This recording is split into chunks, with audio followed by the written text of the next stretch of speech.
it chapter by chapter, one bite at a time.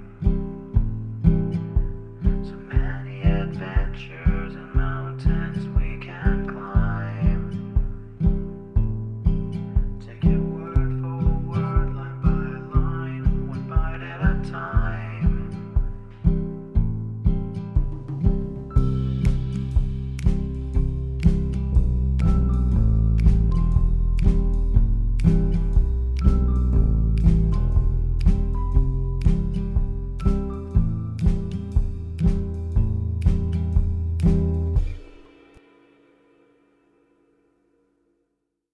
Welcome to Bite at a Time Books, where we read you your favorite classics one bite at a time. My name is Bree Carlisle, and I love to read and wanted to share my passion with listeners like you. If you like the podcast, join our Facebook group, biteatatimebooks.com/Facebook group. Be sure to follow my show on your favorite podcast platform so you get all the new episodes. You can find most of our links in the show notes, but also our website, biteatatimebooks.com, includes all of the links for our show, including to our Patreon to support the show, and YouTube, where we have special behind the narration of the episodes. We are part of the Bite at a Time Books Productions Network.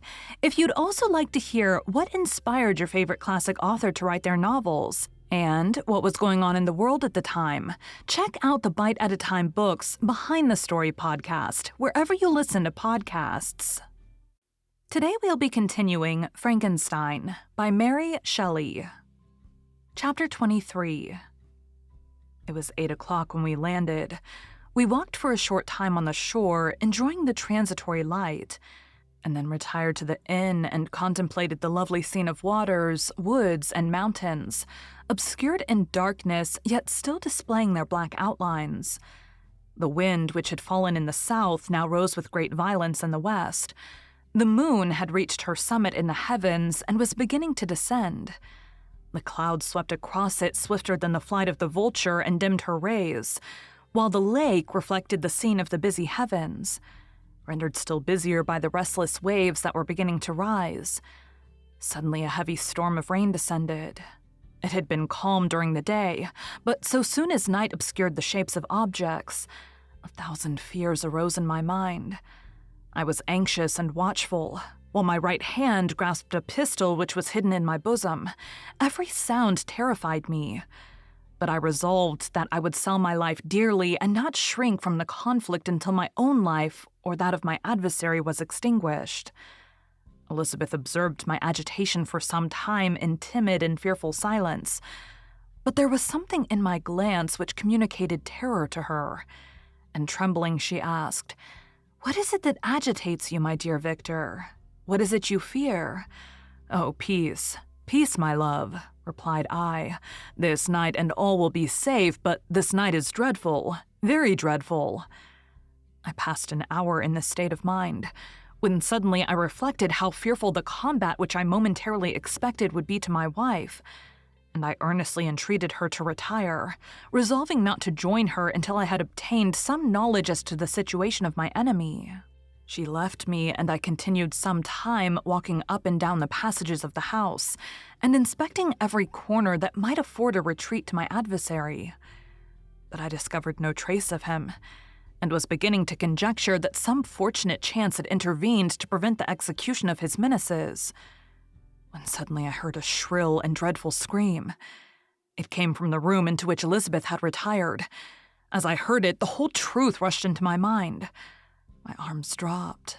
The motion of every muscle and fiber was suspended. I could feel the blood trickling in my veins and tingling in the extremities of my limbs. The state lasted but for an instant. The scream was repeated, and I rushed into the room. Great God, why did I not then expire? Why am I here to relate the destruction of the best hope in the purest creature on earth? She was there, lifeless and inanimate, thrown across the bed, her head hanging down, and her pale and distorted features half covered by her hair. Everywhere I turned, I see the same figure, her bloodless arms and relaxed form flung by the murderer on its bridal bier. Could I behold this and live? Alas, life is obstinate and clings closest where it is most hated. For a moment only did I lose recollection. I fell senseless on the ground. When I recovered, I found myself surrounded by the people of the inn. Their countenances expressed a breathless terror, but the horror of others appeared only as a mockery, a shadow of the feelings that oppressed me. I escaped from them to the room where lay the body of Elizabeth, my love, my wife, so lately living, so dear, so worthy. She had been moved from the posture in which I had first beheld her, and now as she lay, her head upon her arm, and a handkerchief thrown across her face and neck, I might have supposed her asleep. I rushed towards her and embraced her with ardor, but the deadly languor and coldness of the limbs told me what I now held in my arms had ceased to be the Elizabeth whom I had loved and cherished. The murderous mark of the fiend's grasp was on her neck, and the breath had ceased to issue from her lips. While I still hung over her in the agony of despair, I happened to look up. The windows of the room had before been darkened, and I felt a kind of panic on seeing the pale yellow light of the moon illuminate the chamber. The shutters had been thrown back, and with a sensation of horror not to be described, I saw at the open window a figure the most hideous and abhorred.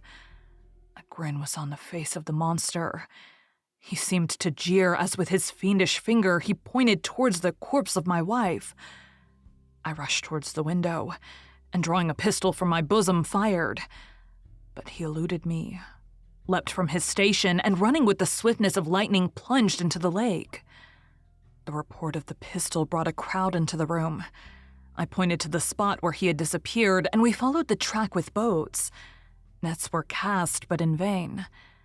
After passing several hours, we returned hopeless, most of my companions believing it to have been a form conjured up by my fancy. After having landed, they proceeded to search the country, parties going in different directions among the woods and vines. I attempted to accompany them, and proceeded a short distance from the house, but my head whirled round. My steps were like those of a drunken man. I fell at last in a state of utter exhaustion. A film covered my eyes, and my skin was parched with the heat of fever. In this state, I was carried back and placed on a bed, hardly conscious of what had happened. My eyes wandered round the room as if to seek something that I had lost. After an interval, I arose, and as if by instinct, crawled into the room where the corpse of my beloved lay. There were women weeping around. I hung over it and joined my sad tears to theirs.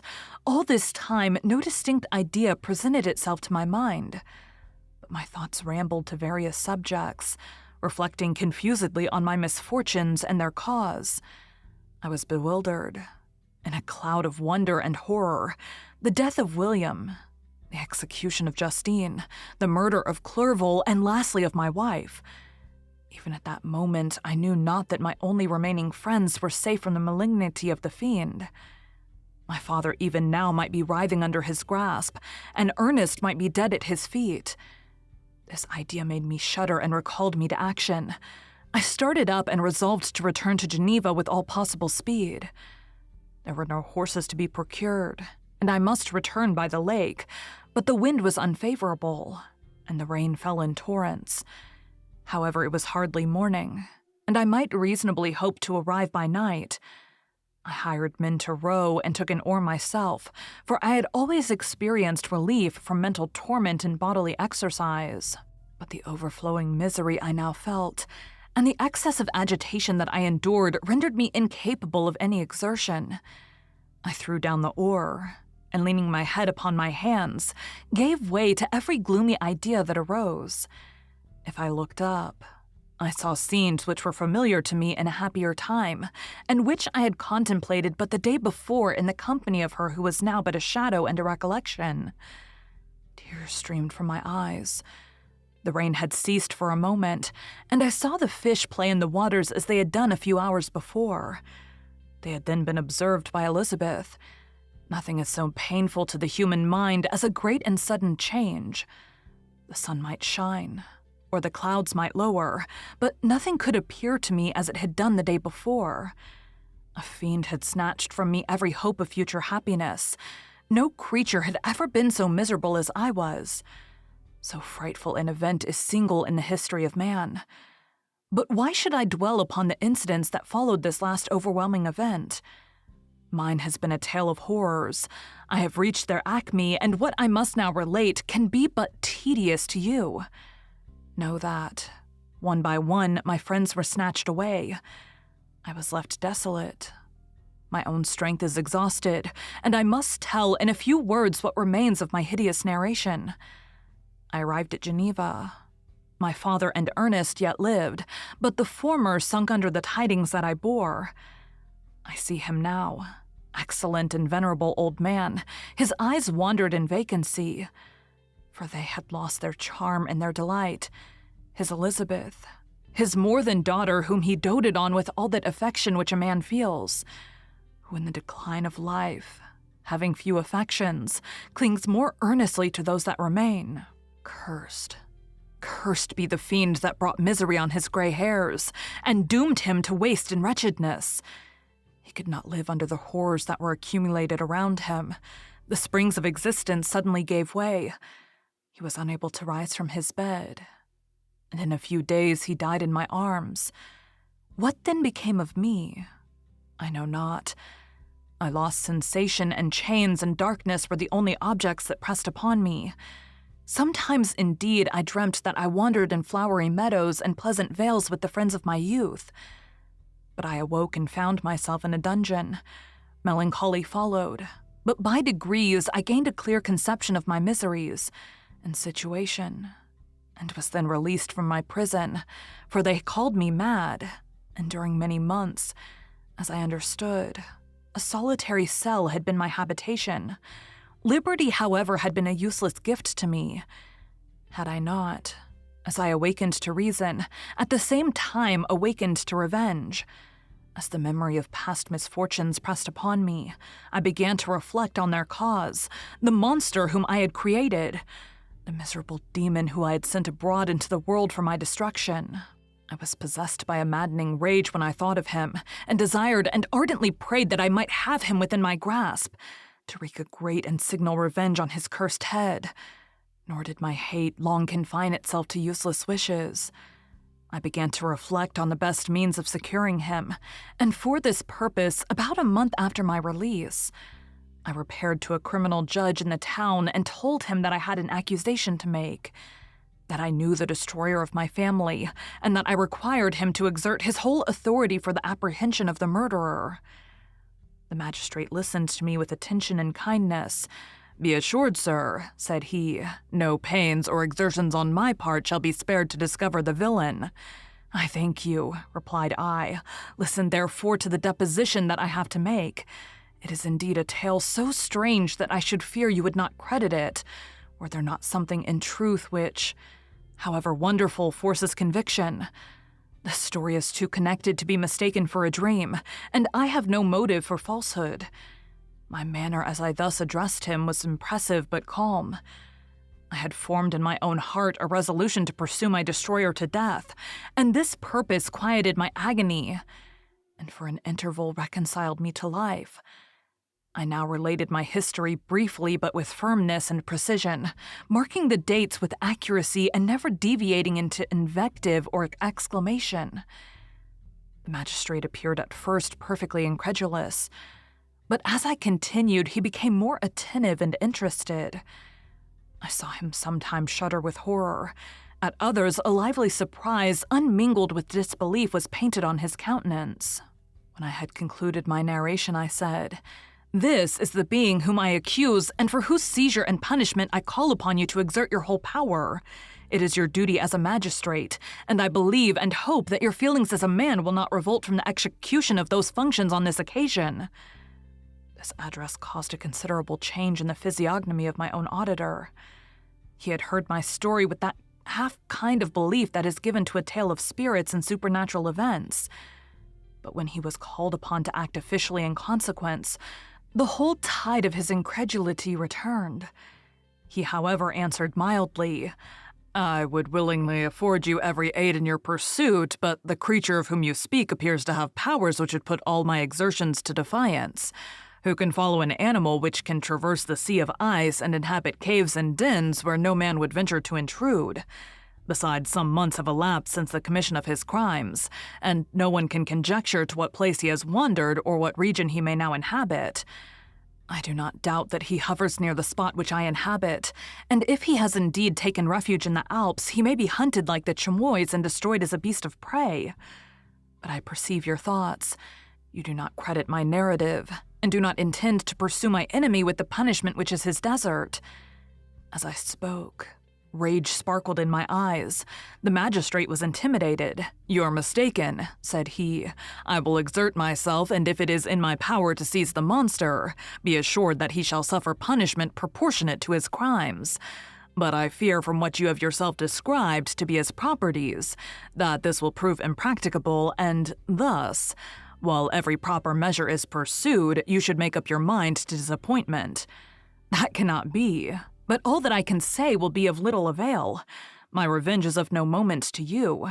Yet while I allow it to be a vice, I confess that it is the devouring and only passion of my soul. My rage is unspeakable when I reflect that the murderer, whom I've turned loose upon society, still exists. You refuse my just demand. I have but one resource, and I devote myself either in my life or death to his destruction." I trembled with excess of agitation as I said this. There was a frenzy in my manner, and something, I doubt not, of that haughty fierceness which the martyrs of old are said to have possessed. But to a Genevan magistrate, whose mind was occupied by far other ideas than those of devotion and heroism, this elevation of mind had much the appearance of madness. He endeavored to soothe me as a nurse does a child, and reverted to my tale as the effects of delirium. "Man," I cried, "how ignorant art thou in thy pride of wisdom! Cease, you know not what it is you say."